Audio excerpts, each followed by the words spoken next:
Hi, in case you don't know, my name is Marissa, and I decided to make this video um, talking about my experiences of learning about life. And I am only 19 years old, but I feel like there's been a lot that I have been able to learn and experience, and I'd love to share some of it with you in the hopes that it might change your perspective on some things or your own personal life.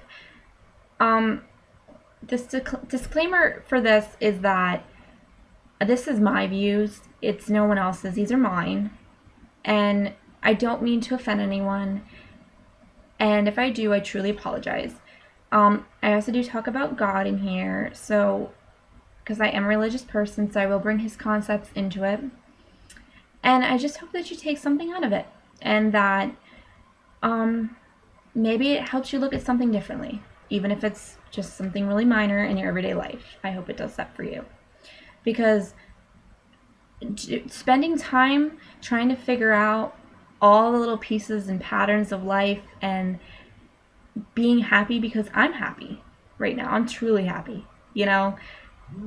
Figuring all of this out has dramatically changed my life. And I hope you at least get there. So what I want to first talk about is relationships with other people. I feel like a lot of people struggle having a relationship. And by relationship, I don't just mean a romantic interest. I mean, it could be a relationship with your parent, or it could be a relationship with a friend. We all seem to struggle with that. And I think the reason we do struggle is because, I'm sorry, I keep looking at my hands. It's hard. I like to talk with my hands. But the reason why we do keep struggling is you cannot have a successful relationship with someone until you have a wonderful relationship with yourself. And by that I mean accepting yourself, flaws included, every single part of you. That is how you're going to have amazing relationships with other people. Because as soon as we feel the tendency to criticize someone else, we might ask ourselves what it is within us that that person has triggered. And that's what I mean. If we are someone that is struggling internally with something, and we haven't accepted it yet, or we haven't fixed it, and we see it in someone else, that other person is going to bother us. It's only natural that they would. But that is why accepting yourself and being able to accept someone else goes hand in hand. And although this practice takes courage, it would focus on changing ourselves, which is easier than trying to change others. And this is what Jesus was addressing when he asked, "Why do you see the speck that is in your brother's eye, but do not notice the log that is in your own eye?" What this means is that you can be much more helpful to your neighbor if you remove the log in your own eye first.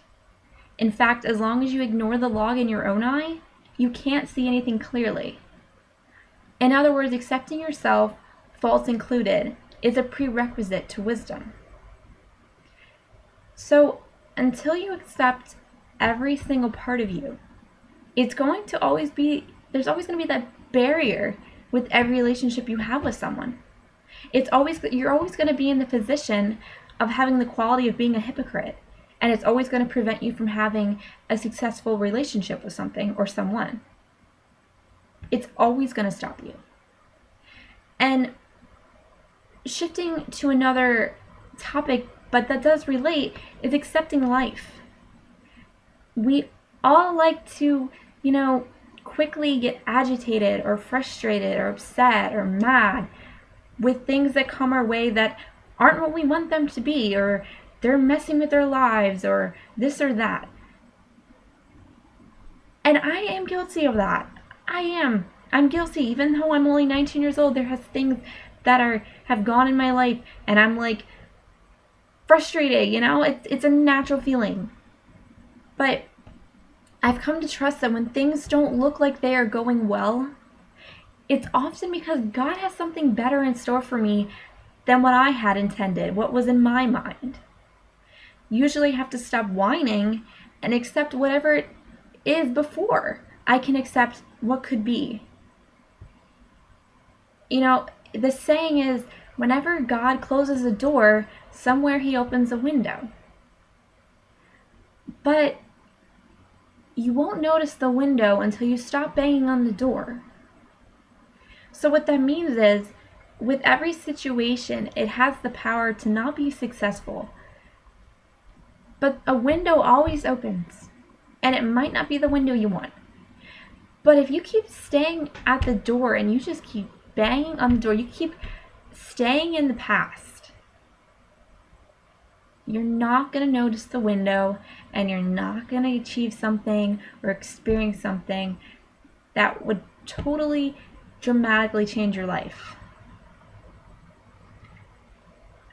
But still, there are times when you are meant to still bang on the door, because the other way can't open until you put more muscle into it. So don't just think the concept of, oh, well, one door closes, another window opens, that the other window is going to open without a little nudge. It might get stuck on the way up. Because that's how life is. Things don't come easy. It's not how it is. And now, anytime the concept or the topic of accepting life and accepting what happens comes into discussion, you're always going to have those people that are going to say, well, you're talking about God. Why doesn't God fix this? Or why did God allow that to happen? Or if God's so real and so great, why are you facing this? Why am I facing this? Why is the world having a hurricane? Like, I'm laughing right now because it's such dumb answers to give to that people do give. And the true answer I'm going to give you is that I don't think it's God's will that we have wars. I don't believe it's God's will that we kill each other. But I do think it's God's sorrow that we do these things. It is opposed to every moral teaching of the universe. So when you ask, why doesn't God fix it? Why does God allow this to happen? Why? Why? Let me tell you why. Because we each have free will and a conscience. Because God put that challenge in front of us. So for you to think that God is responsible for the wrongdoings of people that he gave free will to, you are so unbelievably wrong. Because that's not how it works. And though we are not going to be perfect, and we are not supposed to be perfect, but the challenge that was placed in front of us was to do the best that we could. But to think that he's responsible for all our wrongdoings, that, he gave us free will. Isn't that what we all want? And I love how people are going to argue that, well, we don't have free will, I have to pay taxes. That God has nothing to do with that. What I'm saying is, for things like death and for things of killing, it's not God that has any play of that. It's us as individuals. And I think, some of us are failing in that sense. And it's okay to fail, but it's not okay to blame someone who gave us that free will and we abused it. And this also rolls into the concept of you control yourself. Not anything else, not other people. And recognizing that we cannot control everything can free us to pay attention to that all is in our domain. This begins with shifting our perspective, which after all is one of the things we have the power to change. The desire to change the world is a very good thing. However, if you don't work on yourself first, you'll bring all of your personal paranoia, arrogance, aggression, and preconceptions along, and you'll just get into a fight with whomever you're trying to change. When I talk about changing your mind, it is not to become someone different. from who you really are. It is to strip away the socially conditioned, limiting thoughts of the false self to discover the person you were made to be, focusing on deep joy instead of your superficial wants or fears. Now, there's been a lot talked about the concept, well, it's called the law of attraction, which is the idea that your thoughts determine what you manifest in life. Although it is misleading to oversimplify this concept, it is certainly true that your expectations have a great influence on what you can and cannot accomplish. Though in my experience, the law of attraction works best when you are focused on what you can give, rather than what you can get out of a situation. So what I'm basically trying to say to you is that, you are what you allow yourself to be. Your thoughts are what you allow your thoughts to be. And if you're always expecting out of everything instead of giving, you're not going to get anything out of it. You give, you shall receive. It's the oldest concept of the world, or at least one of the oldest ones. And not all of us are going to have a dramatic spiritual experience that changes our thinking.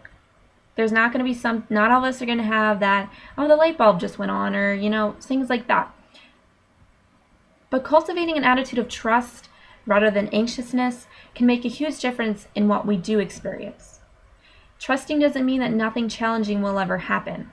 Serenity, after all, is a state of mind. It does not imply that the house is perfectly clean, the children are perfectly behaved, the evening news is all good. Serenity simply means that we are not agitated by the things that could be better. Although it might be nice if God calmed us down every time we needed it, there are also things we can do to help ourselves let go of anxiety. It's all about how you want to see things. It's all about how you choose to act. It truly is about that. And it's not saying, well, my grandmother just died, I'm going to be happy. That's not what I'm saying. What I'm saying is there is a way you can handle that. And maybe that wasn't the greatest example, but maybe your car needs repairs and there's $600. And the first thing you're going to do is, that is ridiculous. Where do I get the money from that? And you're going to be mad. But what I'm saying is, over time, you can shift how you're going to react to that. You can shift it and say, you know what? This is just a challenge. And the way I'm going to face this challenge and the way I'm going to approach this challenge is not going to be the way I approached it, maybe 2 years ago. The way I'm going to approach it now is I'm going to approach it, positively, and I'm going to handle it.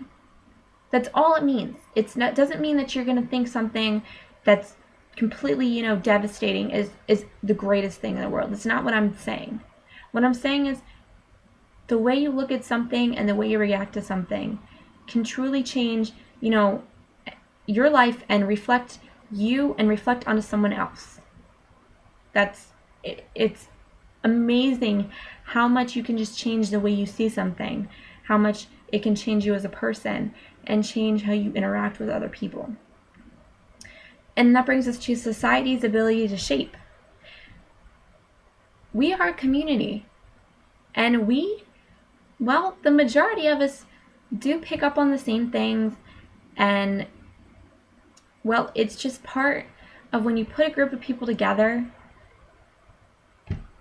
something comes out of it. And what comes out of it is so many things that are unnecessary, like anxiety, fear, anger, hate, a mixture of so many things. And, what I want to talk about now is I believe in bike helmets and car seats and safety locks and medicine cabinets. We all have a responsibility to look out for the safety of ourselves, especially in children. But our culture has gotten so safety obsessed that we've lost the trust in God. And what the trust in God is not, it is what it is because God said it is. What it is that you may do everything you thought you could do to protect a child. And something still might happen. But I think we're all caught up in this I control thing. If I have this, I'm going to be okay. Or if I say it's going to go this way, it's going to go this way. No, it's not. Don't say tomorrow I will do such and such. Say, if God wills, tomorrow I will do such and such. The book of Proverbs says, boast not yourself of tomorrow, for thou knowest not what a day will bring forth. You don't know the future, and your plans exist within a larger plan. It just comes about learning that you can control yourself mentally. And yes, you have God's will to control your actions.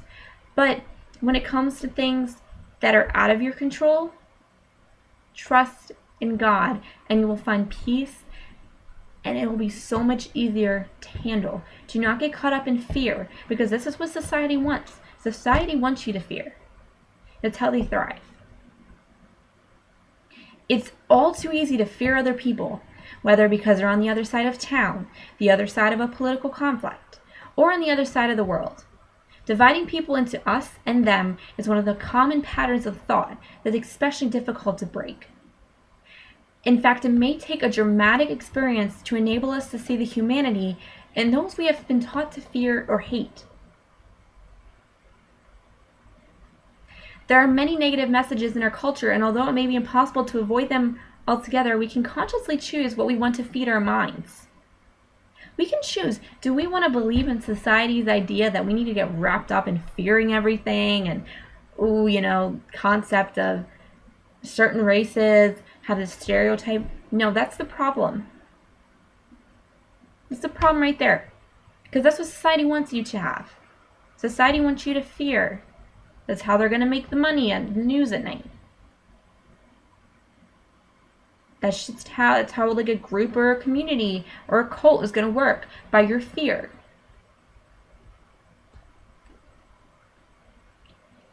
For example, although I haven't given up the news habit completely, I do try to avoid programs that get their ratings by fueling fear. It is important to know that some toys contain lead and some foods E. coli. But if we let ourselves get hooked by all the special report at 11 ads, we'll walk around afraid of everything in our closets and refrigerators, not to mention our neighbors. At a certain point, we just have to reject the culture of fear, recognizing that social conditioning is not just something that happens to us when we are young. It happens continually. Likewise, I try to limit my exposure to magazines or ads that portray women as skinny teenagers, knowing they don't do much for my love of my own body. I try not to focus on anything that is deliberately trying to mess with my serenity. And what I mean by this is that you don't have to let society choose how you're going to react to things. You have the power to change. You can turn the TV off. So why don't you? You could take a negative person out of your life. Why don't you take that negative person out of your life? Don't complain about something or why it's bringing you troubles in your life if you aren't willing to do something about it. For instance, I don't want anything to do with the TV. I think everything on it's negative. Even the children's programs. If you just simply, put on Cartoon Network. If you know what that is, you put on Cartoon Network just one Saturday morning. It's all violence. It's killing. It's violence. It's absurd activity for children. It's ridiculous. Society is changing, and I'm accepting that. But I'm also learning that I don't have to do what society tells me to do. And, this brings into not being able to control other people. Our dealing with other people are an important practice ground for the wisdom to know the difference. On the other hand, we have to accept that we cannot change anyone else.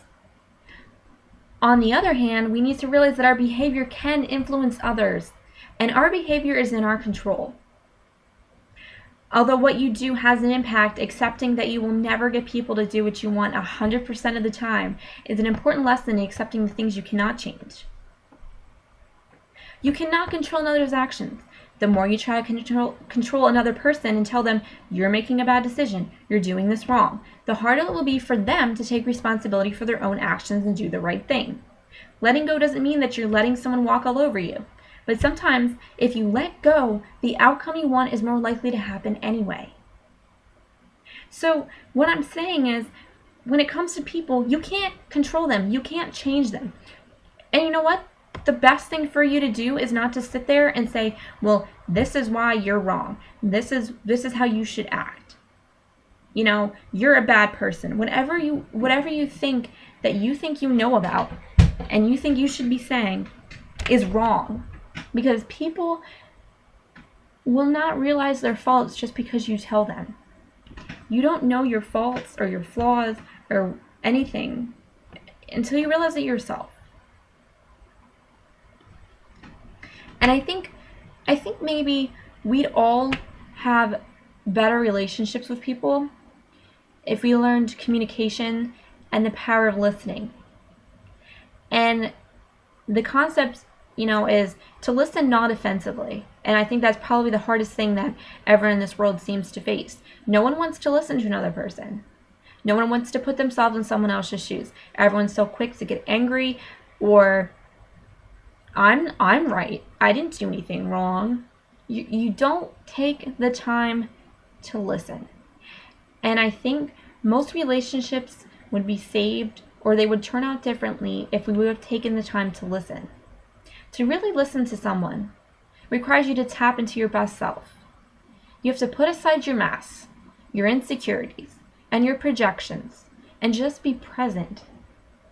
This kind of listening is often a tremendous gift to the person who is speaking.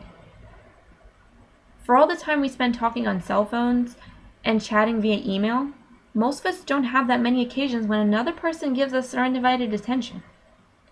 Really being listened to often frees a person to let go of anger, though you can't force this to happen. In fact, people can usually tell if you are listening with an agenda, even if you don't realize it yourself. If you're planning on what you're going to say in response while someone else is speaking, that's a clue you're not listening. Letting go of your desire to respond and be right is not easy. In fact, it's often hard. Though real listening can actually change people much more effectively than talking at them. Learning to reflect about things, saying something like, "What I heard you say was," can get you out of the habit of defending yourself or arguing. Whether it is your significant other, your mother, your father, your aunt, your uncle, your cousin, your friend, if you would just take the time to get rid of all the things you want to say in your mind already and things that they irritate you about, and if you would put the phone down and you would do all of that and just simply talk to a person, you would realize how much better a situation or something like that could honestly go. I do this. I legitimately listen to people. And a lot of the time people are like, they don't want to talk. That's fine. But I at least placed myself in their position. And I offered to listen without any distractions, with my mind cleared of what I thought was right and what I thought they were doing wrong. I cleared that. And maybe that'll happen to you. Maybe you'll try to do that and you'll try to feel like, that's the right thing to do. And that other person won't be subset. I don't know what the word is. Subsisted? Never mind. They won't respond to it. This is me. Hi. They won't respond to it in the way you want to. And, what you can control is that accepting that life will bring difficulties can let us let go of anxiety and our picture of how we think things should be. Accepting that our lives will eventually end can also paradoxically bring us the peace of mind to make the most out of the lives we do have. We all have goals and we have dreams, but we also have fears and we have anxiety and we have this picture of how we think something should be. Like, I need to make a lot of money, and I need to look good, and I need to have that big house. Because we have this picture in our mind how we think it should be. And most of the time, it's not how it is. If we would just let go of that idea, of that conception, or is that what it's called, the conception? Yeah, I think so. Not sure. Once again, it's me. If we would just get rid of, what we think something should be, maybe we'd be happier people.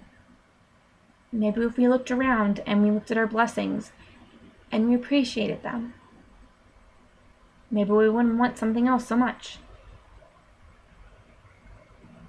And I think we're all feared and we're not accepting that life, we aren't given a certain time limit. Like, we don't know. We assume we're going to live till 80, 90 because we think that's what it is. You can go tomorrow. And I think maybe we'd live life a little differently. And maybe we'd make ourselves a little happier doing things we enjoy and handling situations differently if we would all just accept the fact that this is life and it ends. Life ends. And until you learn that, you may not know what happiness is. Sometimes we move forward in baby steps. We unclench our hands a little bit, each go around. We can't make ourselves let go if we are not ready. And if we make serenity our new picture, we'll just get frustrated with ourselves every time we get frustrated, which is unlikely to help anything. We don't have to feel bad about ourselves if we don't face every $600 car repair cheerfully. What we can do is try to seek each setback or inconvenience as an opportunity to develop wisdom. We can acknowledge our emotions, practice mindfulness and gratitude, and seek divine guidance. Instead of judging ourselves when we don't do things perfectly, we can just remember that clinging to our thoughts about how we think things should be is unlikely to help us deal how they really are. It sounds so simple, right? So what gets in the way of wisdom? What gets in the way of changing? Fear is the biggest culprit. Belief in a narrow, judging God can make us afraid of life itself. Likewise, a fear of inner guidance that goes against cultural norms can keep us from listening, or make us afraid to let others see who we really are. Fear can get in the way of compassion, gratitude, and seeing the goodness in other people, which in turn can make our relationships much more difficult. Fear makes us cling to a picture of how we think things should be, making acceptance of what it is almost impossible. By separating people, fear undermines community, depriving us of its power. In short, fear makes us go through life with our guard up, wasting energy that could be truly put to better use. And what I've taken from all this experience and learning and understanding with people and myself and the society as a whole is that I never met anyone worthy of my hate. What I mean is, I don't want to do that to myself. That's too much for me to give away. I've got flaws myself. Everybody's flawed. One of the great promises is what Jesus said, "Judge not, and ye shall not be judged." Indeed, we all have flaws, and community has a way of bringing them out. Working with other people can give us opportunities to practice forgiveness when we encounter the imperfections and insecurities of others. Although these opportunities may not always be welcome, over time they can help us develop wisdom and patience. Accepting yourself makes it easier to accept others. Accepting others makes it more likely to bring out the best in them, which helps us build a strong community. Community in return can help you listen to God and know yourself. Sometimes it may feel like you were going in circles until you realize that you are a little wiser than the last time around. Your faith grows. And if you know who you are, what you're capable of, and what you are called to do, you are much less likely to waste your time and energy sweating the small stuff, or even the big stuff that you cannot change. You are less likely to project your uncomfortable feelings onto other people instead of facing your feelings and learning what they have to teach you. You are less likely to waste time trying to change other people and more likely to influence them with a positive example. Knowing yourself helps you know God and to trust that you live and work within a larger plan that you are not always able to see. And from this experience and from understanding, I've learned that life is not controlled by you, but you can control how you act in it and you can control how you feel, and you can control what you go after and what you don't go after, and you can control how you treat other people. And I can honestly say that where I am in life is that I don't need to live through struggles or live through life to understand how we truly should act. Because I think I get it now. I think I understand what life is about. And I'm happy. And every day, this is how I am. Smiling, happy, hoping to change the world a little bit at a time. So I hope this video somewhat inspired you or made you look at something else differently, or maybe it didn't, or maybe you just think I'm crazy. I don't know. But what I can say is, me, I accept myself, I'm happy, I have wonderful people in my life, I am going to college, I have so many blessings and so many things to be thankful for. And every time something comes my way that's a struggle, you know, I still fight the urge to get frustrated with it, and I still fight the urge to get mad. But I realized I can handle a situation and look at it as something that'll teach me something.